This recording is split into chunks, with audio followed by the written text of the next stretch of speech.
નમસ્કાર વિદ્યાર્થી મિત્રો, કેમ છો? મજામાં ને? કેમ છો? ચાલો સૌથી પહેલા તો એજ્યુકી ધ એજ્યુકેશન હબ પર હું સુશીલ કળસરિયા આપ સબ વિદ્યાર્થી મિત્રોનું હાર્દિક સ્વાગત કરું છું. સેકન્ડ વાત કે આ વિડિયો સ્પેશિયલી FIBCom સેમ 1 ના સ્ટુડન્ટ્સ કે જેમને ઇકોનોમિક્સ છે એમના માટેના મોસ્ટ આઈએમપી લોંગ ક્વેશ્ચન્સ થવાના છે અને એનો જ વિડિયો છે. તો લાસ્ટ સુધી બનેલા રહેજો. હવે ઓલરેડી આપણી પાસે ટાઈમ બહુ જ ઓછો છે, તો એ સમયને વેડફ્યા વગર આપણે ફટાફટ આપણા જે મોસ્ટ આઈએમપી ક્વેશ્ચન્સ છે એને સ્ટાર્ટ કરીએ. આ વખતે 19 જ ક્વેશ્ચન તમારી માટે લઈને આવ્યો છું. આઈ નો BA માં 21 હતા અને ઘણું સારું પેપર ગયું હશે બધાની. આઈએમપી તમે કરીને ગયા હશો, બરાબર? એવી આશા સાથે, જો કે ખબર જ છે તમે કર્યા જ હશે.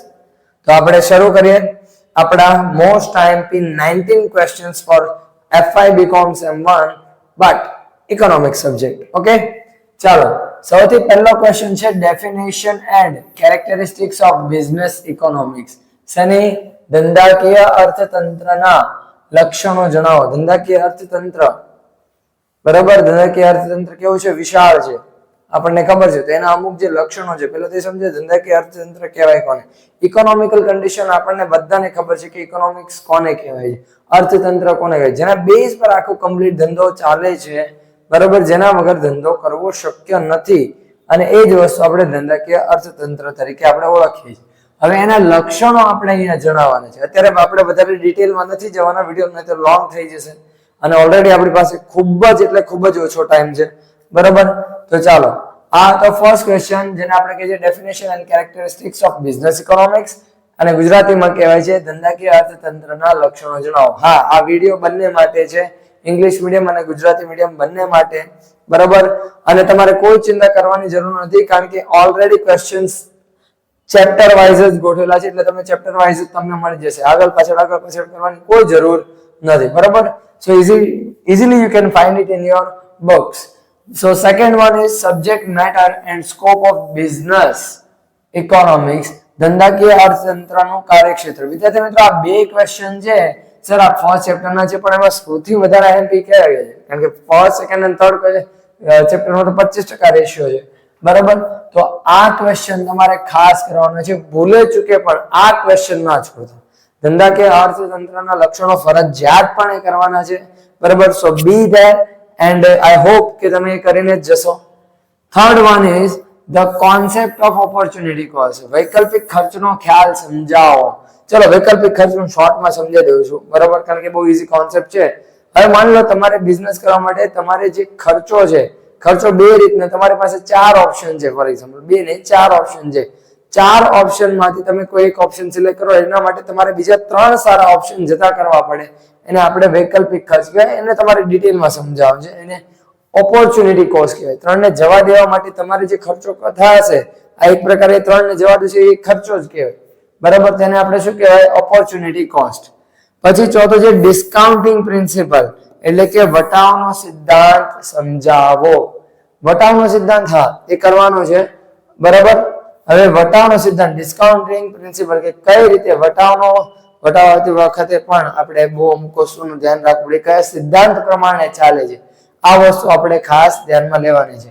આમાં વૈકલ્પિક ખર્ચનો ખ્યાલ તમારે કરવાનો છે. વટાવનો સિદ્ધાંત એ મોસ્ટ ટાઈમ સ્ટાર્સ કરું છે ક્વેશ્ચનો તમારે ખાસ કરીને જવાના. ઓકે, પછી આવે છે ધ ઇક્વિ માર્જિનલ પ્રિન્સિપલ, એટલે કે સમસીમાંતનો સિદ્ધાંત. હવે સિદ્ધાંતના ઘણા બધા સિદ્ધાંતો આવે છે આપણે સેકન્ડ ચેપ્ટરની અંદર. ઓકે, ખર્ચના સિદ્ધાંતો છે, વટાવનો સિદ્ધાંત છે, વૈકલ્પિક ખર્ચનો છે, પછી સમસીમાંતનો સિદ્ધાંત. એમાંથી આ બે તમારે ખાસ કરવાના છે.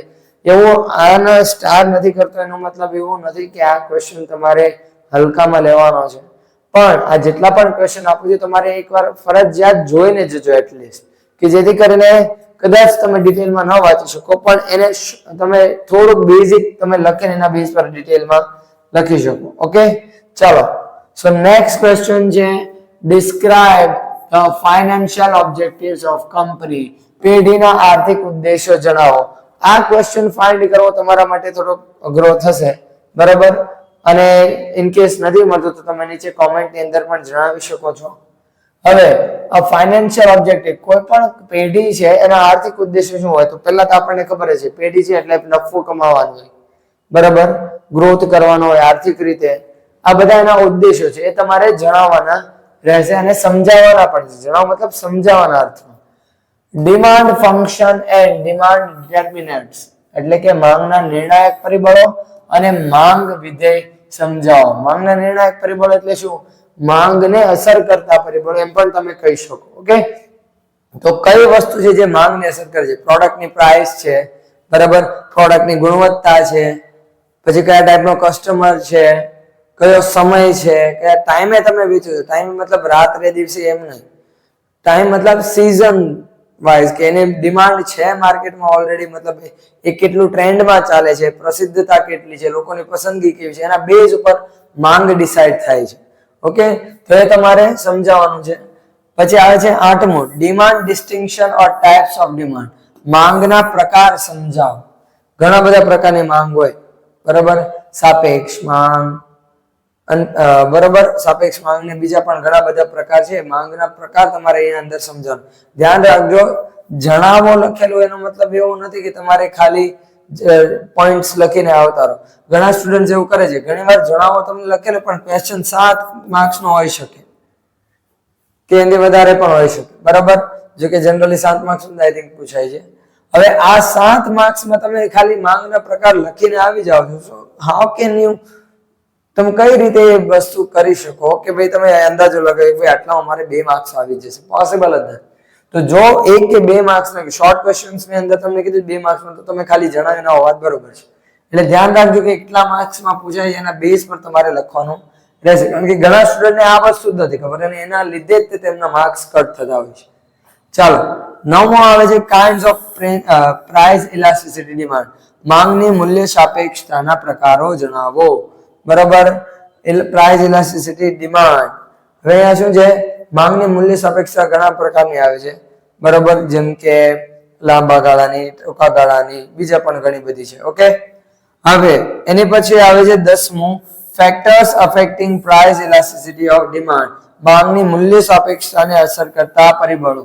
હવે જેટલા પણ વસ્તુઓ છે જેમાં આ માંગને અસર કરતા, તમને ધ્યાન રાખજો, ફેક્ટર્સ અફેક્ટિંગ ની જગ્યાએ તમને શું આપેલું હોઈ શકે?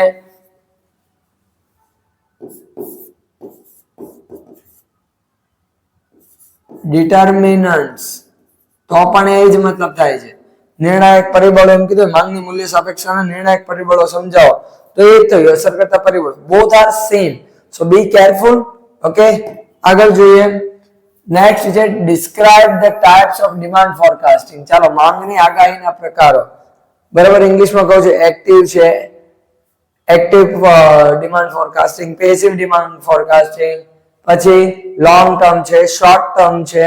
તો આ બધા શું છે? ડિમાન્ડ ફોરકાસ્ટિંગ એટલે માંગની આગાહીના, લાંબા ગાળાના, ટૂંકા ગાળાની માંગની આગાહી, બરાબર, આ બધા એના પ્રકાર છે જે તમારે સમજાવવાના રહેશે.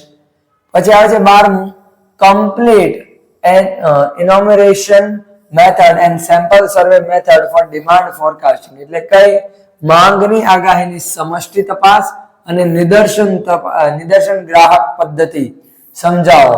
તો આ બે મેથડ છે જે તમારે ખાસ કરીને જવાની છે, બરાબર. જે આપણે આગળની સ્લાઇડમાં રહી ગયું છે, હું સ્ટાર કરી દઉં છું કે જે ક્વેશ્ચન તમારે ખાસ કરીને જવાના છે. માંગના નિર્ણાયક પરિબળો છે. ઓકે, હા, બરાબર. તો આ તમારે ક્વેશ્ચન છે જે ખાસ કરીને જવાના છે. આગળ વધીએ. Determinants of supply. જો આવ્યો ને, ડિટર્મિનન્ટ્સ મતલબ શું થાય છે? Factors affecting.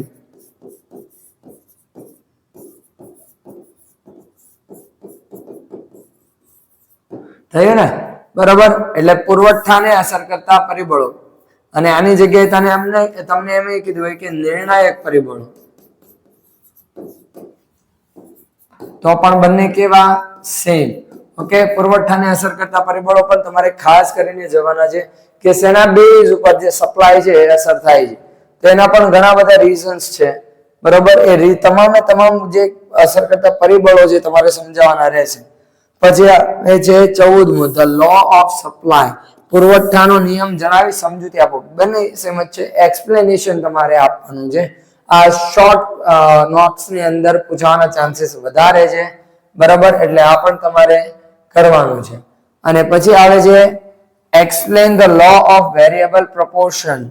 બિન પ્રમાણસર ઉત્પાદનનો નિયમ સમજાવો. બિન પ્રમાણસર મતલબ જેનું લિમિટ ના હોય, જેનું માપ ફિક્સ ન હોય, એ પ્રકારનું ઉત્પાદન. અને ઘણીવાર કંપની એ પ્રકારનું ઉત્પાદન કરતી હોય છે, તો એ તમારે સમજાવશે કે કઈ રીતે અસર કરે છે, એનો નિયમ શું છે. ઓકે, એ પણ બહુ મોસ્ટ આઈમ્પી ક્વેશ્ચન છે. લાસ્ટ 4 ક્વેશ્ચન કે જે છે advantages and disadvantages of scale. કદના આર્થિક લાભાલાભ. જો લાભાલાભની જગ્યાએ તમને માની લો ફાયદા અને ગેરફાયદા પણ પૂછે તો પણ બંને સેમ છે. ફાયદા ગેરફાયદા અને લાભાલાભ બોથ આર સેમ. ઓકે, એની પછી આવે છે long run average cost curve, એટલે કે લાંબા ગાળાની સરેરાશ ખર્ચની રેખા સમજો. મોસ્ટ આઈએમપી ક્વેશ્ચન આપણે આવે છે લાસ્ટ ચેપ્ટર ની અંદર, બરોબર, જેની અંદર ખર્ચની અને આવકની રેખાઓ છે, એની અંદર આ ક્વેશ્ચન ખાસ છે. પછી આવે છે વેરિયસ કોસ્ટ કોન્સેપ્ટ, મતલબ ખર્ચ અંગેના વિવિધ ખ્યાલો સમજાવો. ખર્ચ અંગેના વિવિધ ખ્યાલો, બરાબર, તો જેટલા પણ ખ્યાલો છે જેમ કે ટૂંકા ગાળાના, લાંબા ગાળાના, બધા આવી જાય છે આની અંદર. ઓકે, અને last short term cost output relation, ટૂંકા ગાળાના ખર્ચ અને ઉત્પાદન વચ્ચેનો સંબંધ. તો ઓલરેડી મેં તમને કહી દીધું છે, તે વસ્તુ પણ તમારે મોસ્ટ આઈએમપી ક્વેશ્ચન તરીકે કરીને જવાની છે. ફરી એકવાર વિડીયો પોઝ કરીને કે પછી વિડીયોને તમારી રીતે રિવાઇન્ડ કરીને કે ફરીથી જોઈને તમે આ મોસ્ટ આઈએમપી ક્વેશ્ચન્સ ખાસ કરીને જવાના છે, બરોબર.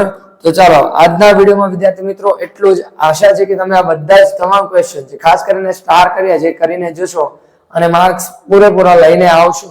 તો એની જ સાથે આજના વિડીયોમાં એટલું જ. આ વિડીયોને બને તેટલો તમારા ફ્રેન્ડ સુધી શેર કરો. સમય બહુ ઓછો છે, તો હવે મળીશું આપણે નેક્સ્ટ વિડીયો લેક્ચરની અંદર. ત્યાં સુધી enough for today and have a great day and all the best also.